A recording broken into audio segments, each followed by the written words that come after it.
I learned all about them in the TV business. If you don't know about this, the Fountain of Youth is available for you. It comes in a shot. It sits in the refrigerator right next to your ranch dressing. If you aren't into GLP-1s yet, television has long since passed you by. Hollywood has moved on, and of course, we've seen it. The side effects probably. I mean, even Megan Trainor was all about that bass, and she has absolutely taken a beating over it, and I think it's completely uncalled for. I am all for the GLP-1 craze. Even doctors are talking about this is making a metabolic change across the whole cycle of our lives. It's changing everything. How can you not be for this? Unbelievably awesome. We're lowering blood sugar, our A1Cs are dropping. So basically, if you don't know how they work, I'm not getting too deep into it because I don't know that much about it because I'm just a dumb dude, not like I'm a doctor. I didn't go to doctoring school or nothing. I didn't get my degree.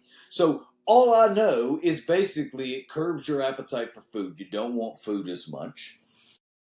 And you're in the process, you end up losing weight as a result of all of that. And there's so many good things that it's prescribed for. Again, controlling blood sugar and the like, slowing digestion, reducing appetite, the things that I was talking about. I'm now looking over because I thought maybe I'm saying that wrong. I don't want to appear stupid. I mean, I don't mind being stupid, but I don't want to be stupid about something that I don't know anything about that I admitted. So Ozempic basically, well, I think was the first one, and it comes along and it sort of helps you control your appetite and your interest in food begins to wane. And then Wegovy is second, so that amps the game up just a little bit. And then Mounjaro comes in, and that's like the beginning of the really aggressive ones, where they tell your gut to shut up, sit down, we ain't eating today. And then you get to the most recent, which is Zepbound.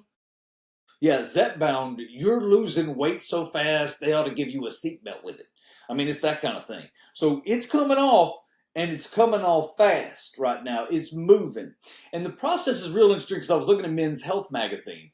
I checked that because of my fitness levels and whatnot. He says facetiously, looks up facetiously later to make sure he knows what it means. So with that, I've noticed that dudes are now doing what they're, at least one story I read, and I'm also seeing some other people experimenting with microdosing with this stuff. I'm not recommending it. I don't, I'm just saying what I'm reading. And what they're saying is smaller doses can help us reduce smaller amounts, right? So we're not asking as much. And so the results aren't as drastic, but there's a lot of health benefits to that, and it doesn't shock the system as much. And so they had some other jargon in there that I didn't quite understand. But basically, I saw that they are experiencing some positives with that. And you get a chance to reshape yourself. And in the process, you lower those A1C numbers, which really does dramatic things to your health overall. And you get to enjoy your time here on this planet longer and feel better in the process. How can anyone be against that? No one can. It's fabulous. Now we know there's probably going to be some side effects years down the road that we're going to have to pay for. And here in the early days, we're noticing the chin thing, right? So that you can see that there's, Ozempic face is not a thing I'm making up, and I'm not making fun of it at all. I'm just saying it's real. It's a thing. And I also get that the pressure is on us as a society. I mean, we can get deeper into that, but the psychology of carrying those few extra pounds can be taxing, as we know. So with that, those side effects are worth that, right? You take that risk. You may not, but I'm saying that a lot of people are willing to make that gamble, and it's easy to see why. Now, when you put that all together, some of the health things that may later come may be worth that side effect for the change in their lives over this period, because you're only here for a little while no matter how it plays out, right? So I'm looking at things that could change, whether that's liver or kidneys or what we're going to find out later, because there's going to be something. Another change that we need to look at, which is we're changing the way we look generationally. We're at the beginning of this. Okay, now I want you to peel back for a minute and let's think about what's about to happen. So let's say that we were able to use the GLP-1s, everything went great, we lost the weight, and now we feel so much better as a couple. We're down, I mean, there's amazing couple stories. We're down 150 pounds. We're down 200 pounds. We're down whatever. It's wonderful success that we're seeing. However, there's a dark side. There's always a dark side. The dark side is once we start having children, eventually our story will get out. Because at some point, your child is going to look up and go, she looks like that. He looks like that. I'm 6 and I look like a defensive end for the Auburn Tigers. We don't match. One of these things is not like the other. They're going to start asking questions, right? So now we're creating a generational change, and we don't know where that's going. It's like the old joke. I mean, we get to heaven, St. Peter's there, and you get ready to get in it. You ain't on the list, but that's my name. Yeah, but that ain't you. I don't recognize you. And now you're on the wrong bus. Next thing you know, it's getting hot. I'm saying generationally, over decades, things are about to change. And this is just the beginning. Like with AI, I saw one of the folks that was at the very beginning of this AI situation we're in right now, saying that right now AI is carrying a cat's brain. It's the size of a cat's brain. If you haven't played with a cat, take a pointer. A laser pointer will trick a cat for a month. They will lose their mind chasing that pointer. That's where we're at with AI, and we're already replacing people so fast we cannot keep track of it. Jobs are going away. People are graduating from college right now. It ain't funny. I'm not saying it is. But people are graduating from college right now with degrees that have already been AI'd out. Their career is over and it hadn't even started. That's not right. That's completely uncool. We're in a transition period, like everything else. One day you'll maybe get to my age and you'll realize the stuff that you learned when you were young probably doesn't amount to a hill of beans right now. If you're 20 years old right now and you're learning some stuff and you're going, you bet your booty, this is a lifetime. You better start reevaluating some things. I've learned on this planet when you start talking a lifetime, there's but few things that are lifetime. Healthcare, folks gonna need to get fixed. Long as we here, we gonna be broke. Speaking of broke, plumbing's gonna broke. Folks ain't gonna last with that in their homes. It ain't gonna happen. So plumbing's a good business. Anything involved in a trade like that, very good business. That's a very good business model, and that's good thinking, because whatever it is, I was a fool. Are you kidding me? I was 19 years old and my mother was like, what do you really want to do? Well, I didn't want to learn nothing because that seemed hard. I really wasn't into going to college. And the reason is because I don't want to to take a test. I don't know what I'm going to do with the results. What am I going to do with that? I don't know where I'm going with this. I don't know what. So I don't want to go to college and bounce around for a year. Now, this is me at 19. I'm not saying I was right.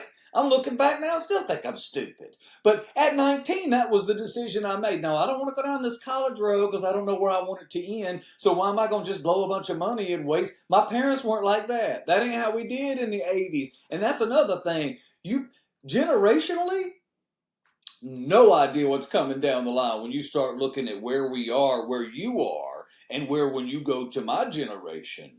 My generation didn't. We were in that sort of before the generation before me. Our parents, forget college. They were such a small minority of this country.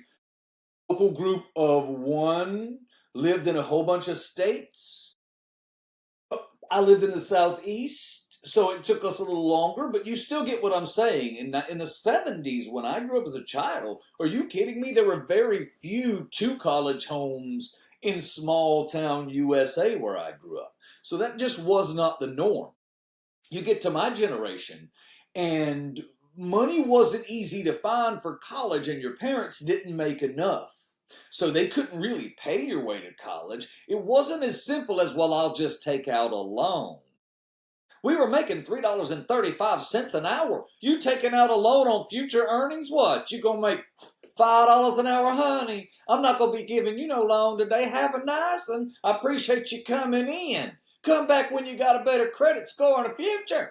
See, that's what you heard in the 80s, so we didn't go borrowing money, we went learning a trade. We either learned to sell something, or we learned to buy something, or we learned to manufacture something, or we learned to drive that something that was manufactured to some other joint. We had 4 or 5 options. We could be hard-drinking calypso poets like our friend Jimmy Buffett taught us, or we could just keep right on being truck drivers and the things that we can make money at quicker than sitting in college, right?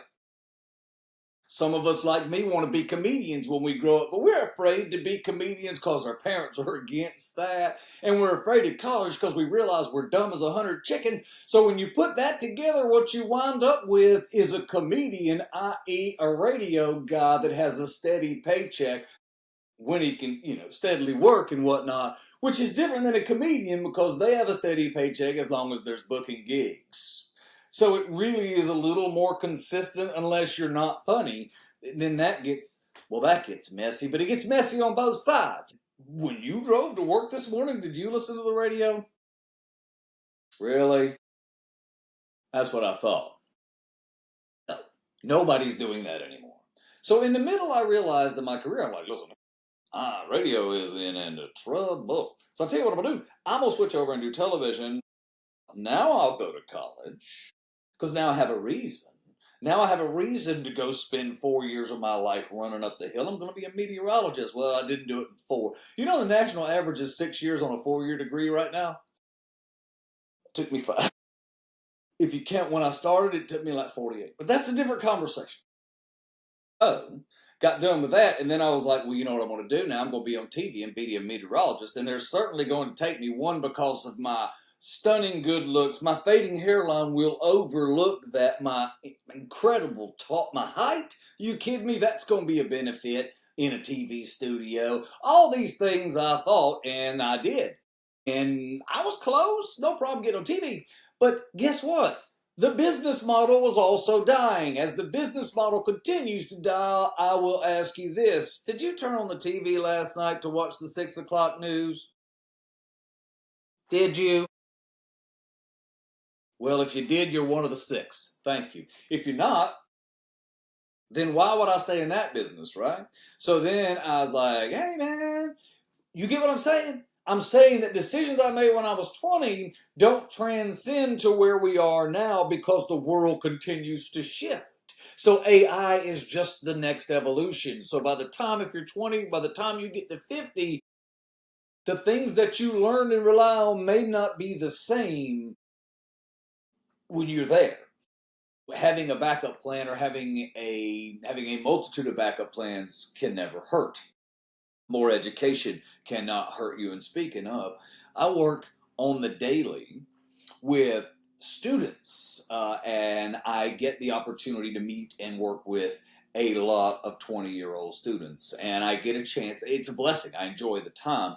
But here's what I've learned about 20-year-olds. Let me tell you a little something.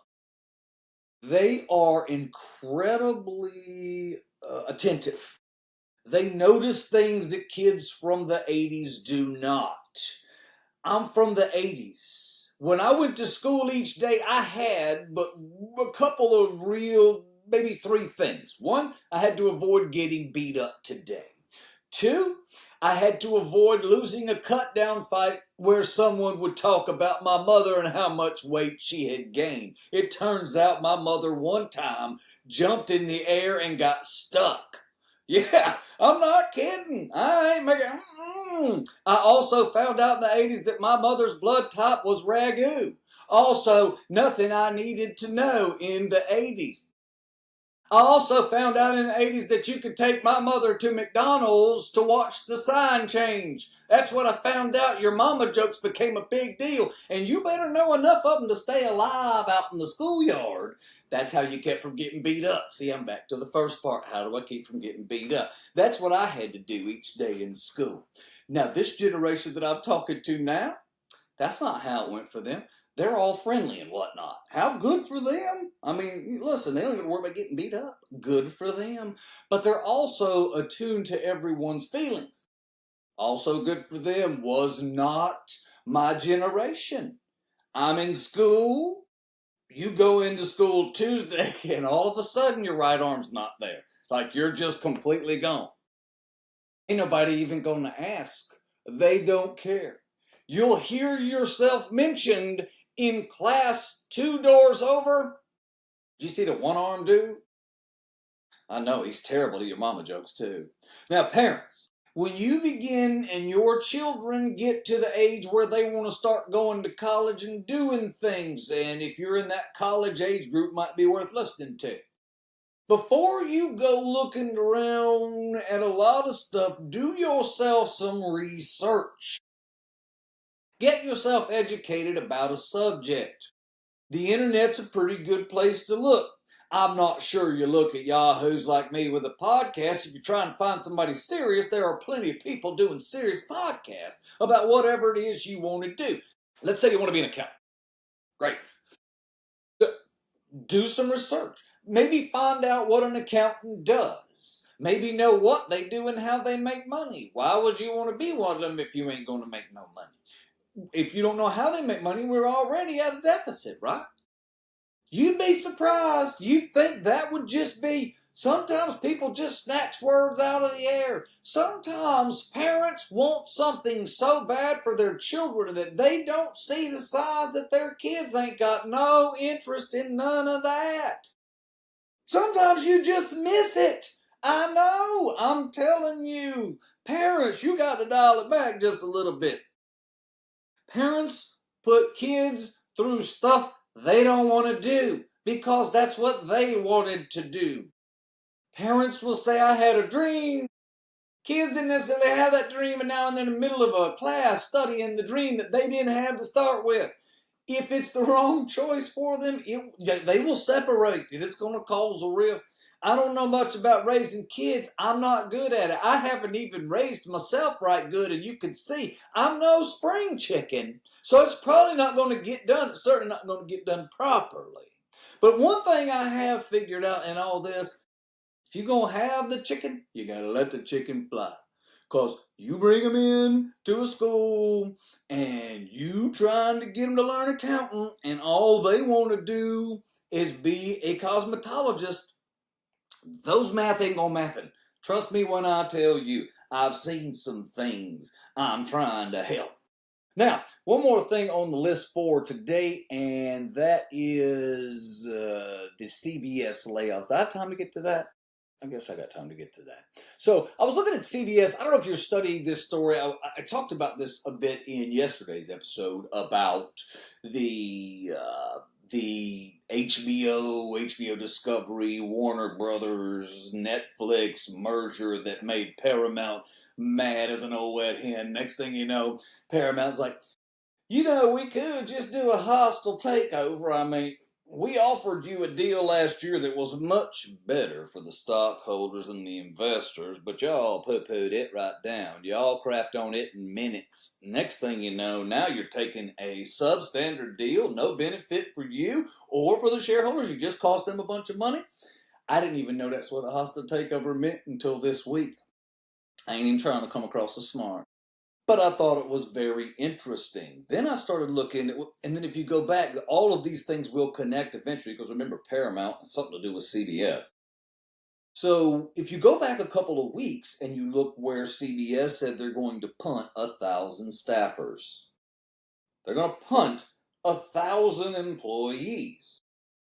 And I got to thinking, I wonder, could these two things be related? Now, I'm going to say some things now, because I'm going back to many, many years back. It's been like 11 years or so, maybe longer. So we'll go back many, many years, and we're going to dredge up some things from the past, because I worked in the TV industry, so I heard things, and some of those things probably aren't true, and some might be true. So in other words, this is all IMO. So I don't want nobody from Oprah Winfrey's team to come down on me, because I'm just saying what I think went on and what I heard. And if that ain't right, well, Oprah, if you want to come on here and defend yourself, well, come on, bring Gail too. Here's what I understand.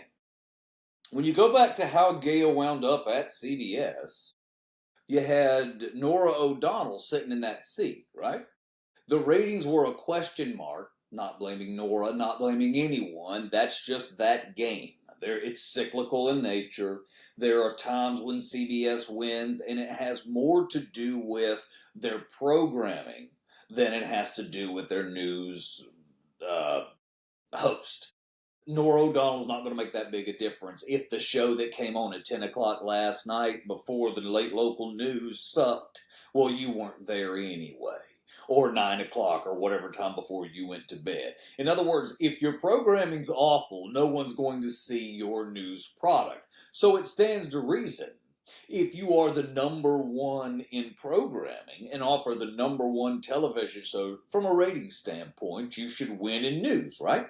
Does that not make sense? If you run CBS, wouldn't you not expect that since you have incredible series, and we'll go back to when this went on, 2011 or so, 2016, I'd have to look through the article to remember the exact year, but either way, it's been a handful of dozen years or so. You go back to there, you have franchise programs beginning and in life cycle, NCIS, NCIS LA, NCIS Your Mama's House. I mean, there was a million of them. Don't lie, we had one too many, and that's why they all had to go away except for a couple of them. And then now we've built 7 more to go behind that. Anybody else watching NCIS Sydney? I didn't think so, mate. So as you continue and you look at all of those series and everything that got done in all of that, they were fire. Like, they owned the game. They had blue bloods. They were absolutely, never mind the age groups of those shows or any of that. The bottom line is they own the game. So they should win in the news department. It should be that simple. But it's been a dumpster fire at CBS for a long time. You can't blame. Who are you going to blame? Bob Schiffer? Bob Schiffer was 178 years old when they put him on the desk. I asked Bob, how's life? He said, taking forever. Next up on tonight's news. I mean, I'm telling you, that's how it goes. He knew it. Bless his heart. He's a good newsman, very good at what he did, and a super talent. But he was also getting on up. I'm sure he would have took an easier job. He probably didn't even want all that stress. I'm sure the money was good. He took that. But if you go all the way back to several anchors ago, I mean, you had Walter Cronkite. You were CBS News. Good evening. I'm Walter Cronkite. And that's the way it was. That's on this 6th of December, 1972. He was amazing. I mean, basically he was like still holding the cigarette. Like, there was a Marlboro Red stain on his fingers. I love this man. And we had Dan Rather. Everybody loved Dan Rather on CBS News, right up till they found out he made up most of the crap he talked about. So that kind of was a detriment to your news department. And to be honest, have they ever fully recovered? Tell me the last anchor you remember on CBS News since Dan Rather. I'll sit here for a minute. We got time. I mean, I'm not going anywhere. My nails are to shave if we keep sitting here, but that's right. You can't remember one other than Bob Schiffer because I gave you that one. Nora O'Donnell, how does she wind up in the seat? Well, like I said, ratings are gone, right? This is what I'm understanding. I could be wrong on some of this. I could be making it all up. I don't know. I ain't making it all up. But, so the ratings are awful. They're not good. Why? You got the best TV shows, you got the worst news. Doesn't make any sense. We can't get the evening desk straight. We have the best lead-ins. We have the best game shows. We have The Price is Right. We have the stuff. Nothing in news. Beep, beep, beep. It's flatline, bruh. Are you kidding me? The Home Shopping Network's got better news. It's not good for CBS. It's bad. So, from what I understand, the next domino shuffles. We got to go back a dozen years. Gayle King is a friend of Oprah's, who owns the Oprah Winfrey Network, who wants to go back on the news. She has the pedigree. She's very good. She's done it a long time. Okay. Oprah does a couple of specials for CBS. From what I understand, the deal shook down. Oprah does a few things for CBS. I'll scratch your back, you scratch mine. I ain't even hating. If that's false, I ain't trying to spread no rumors. But if it's true, okay. I can't hate on that. That's called business. That's not bad business. That's called business. Now you got to get into what everybody want to get paid, because everybody got to get paid, right? So what are you going to do with Nora O'Donnell that sits in the morning show? Well, from my understanding, the deal was we'll bring in Gail. You'll get ratings. You'll soar to number one. We'll crush it in the demo.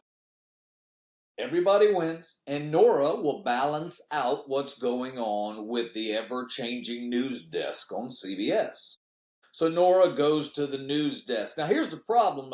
If my understanding was right, Nora made like $4 million a year. That's a lot of money. It's a long time ago. But it's a lot of money.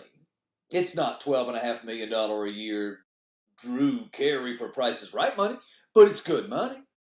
Then they want her to go to evenings. That ain't good money no more. So you got to pay somebody for that. That's expensive. I'm not switching over there for $4 million. Well, don't think Gayle King showed up for $4 million. So she wanted, I think, 11. I think she makes 13 now, something like that. I could be wrong by $1 million or $2 million, but doesn't matter when you're that rich. No. And you have Oprah as a friend? No, because Oprah's awesome. Now, back in a moment, girl, that Oprah, I love her. And if you don't know who she is, look her up. She's fantabulous, wonderful. Now, what's happened to the ratings? Nora O'Donnell sits in that seat. She's going to get paid real money now. My understanding is she also doubled her salary and maybe a little more. In the end result is you've got to spend a lot of money to make money, right? The job that was paying $4 million now pays triple or better that. The job that was paying 11 or 12 million, now that person, to get them there, makes $8 million more a year, so you can't lose in that. However, that desk, it's been a tough run to anchor the evening with a female anchor. Don't take that. I'm not saying sexist, nothing. I'm telling you facts. That number has not panned out for CBS because nothing's panned out for CBS. At this point, I'm pretty sure that they could bring Walter Cronkite back and they still wouldn't get ratings. I mean, they'd rather tank that ship a long time ago and it ain't never been right since. So then, you've given everybody a bunch more money. Now all we got to do is turn ratings, right? Nora O'Donnell's a wonderful news lady, not fun, but enjoyable to watch. She wasn't Bob Schiffer. I'm Bob Schiffer. That's a different look, man. That's a different look. Nora O'Donnell's beautiful. She's very good at delivering the news. She's good on interview sets. So she's very well qualified. Also has the pedigree. What happens in the morning ratings? Well, of course, they shoot through the roof. Number one, right? Nope. Nobody cared. Not a soul. Nate Burleson comes along, and who doesn't like Nate Burleson? I love Nate Burleson. He is the happiest man in the world. What is he on? I want a shot of that. I guess he's on, I'm really, really rich, and they're paying me more money, and all I got to do is be really happy. He's good at it, too. I mean, he's really good at it. He hosts a game show with Drew Barrymore. I always say Drew Carrymore, and that's not right. Drew Barrymore. That's a good show, too. If you ain't watched that, Hollywood Square, Nate Burleson makes that show. But the ratings on CBS Mornings suck in pond water. Nobody watching that show. Nate Burleson's mama, when asked, had to turn off ABC News. I'm not making this up. I probably made that up. It's probably a dang lie. But you get what I'm saying. The only people around are their in-laws, their families, their wives, ex-wives, and ex-husbands that are all getting a cut. There is no one left watching CBS News. There's very few people left watching any news. But CBS News has fewer people than are in line at the Fry's supermarket right now at quitting time, waiting on dinner and a chicken line. You know, them cooked chickens, they good too. I like them cooked chickens. Ever since they come out with them things. I wonder if there's any real chicken in them. I know the whole carcass is there, but I wonder how much steroids goes in them. Not a specific location. I think all of them. All of a sudden, nobody had one, and now everybody got 87 of them. That don't make no sense to me. I don't understand where them chickens come from. Who's growing them chickens? How long them chickens grow? That don't make no sense at all. So back to CBS, no, things ain't right. It's still a dumpster fire over there. So now they're talking about letting go of Gayle King, and I can't help but go back to what I said earlier. CBS just let go of 1,000 people. Did I not tell you that by the time y'all got done playing pin the tail on the anchor, that they just spent $13 million to another 8? That's $21 million a year.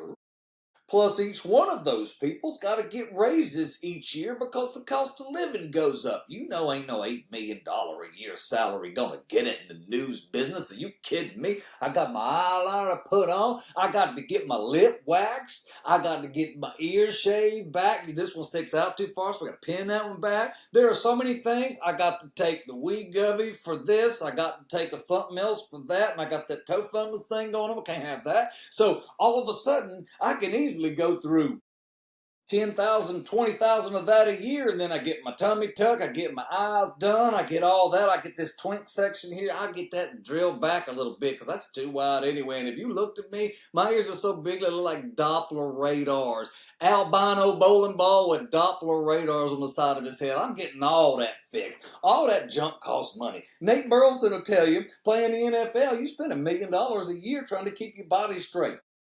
Okay, let's give them that. Then all they got left is $7 million a year.